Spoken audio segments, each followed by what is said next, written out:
அந்த சத்யராஜோட படம். அந்த படத்துல வந்து அமாவாசை கேரக்டர்னு ஒண்ணு கேரக்டர் இருக்கு. அந்த கேரக்டர் தான் குறிப்பிடுவாங்க. நெறைய முறை குறிப்பிட்டிருக்காங்க. நம்ம பேசுறோம். பொதுவெளியில நம்ம வந்து ஒரு யூடியூபரா இருக்கிறவங்க, அல்லது செய்தியாளர்கள், பத்திரிகையாளர்கள், அரசியல் தலைவர்கள் அவங்கவங்க நெறைய பேர் வந்து ஆதவ் கேரக்டர் அமாவாசை தாங்க. இருக்க இடம் குடுத்தா படுக்க பாய் கேட்கிற ஆளு அப்படின்லாம் நெறைய சொல்லுவாங்க. இதெல்லாம் விமர்சனங்களாக நெறைய சொல்றது. ஆனா, இப்போ ஒரு குரல் வந்திருக்கு. எங்கிருந்து வந்திருக்கு தெரியுமா?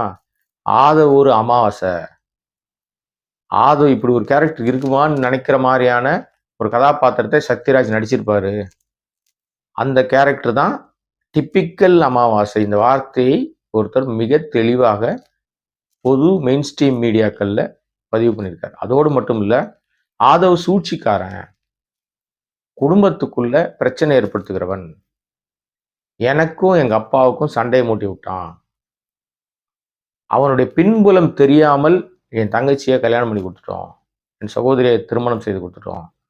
அப்படின்னு ஆதவ் ஒரு அமாவாசை. அவன் காசு வச்சுக்கிட்டு, அந்த காசை எப்படி அதிகப்படுத்தலாம்? சின்ன மீன போட்டு பெரிய மீன் எப்படி பிடிக்கலாம்? அப்படின்னு மிக மோசமான தந்திரங்களில் ஈடுபடக்கூடியவர். மோசமான மனிதர். எந்த கட்சிக்குள்ள போனாலும் அங்கே குழப்பத்தை ஏற்படுத்துகிற குழப்பவாதி அப்படின்னு இதெல்லாம் சொன்னது ஆதவனுடைய மாமனார் இருக்காரா மார்ட்டின், அவருடைய மகன், அதாவது ஆதவுடைய மச்சான் சார்லஸ். அவர் தான் வந்து பொது ஊடகங்கள் எல்லா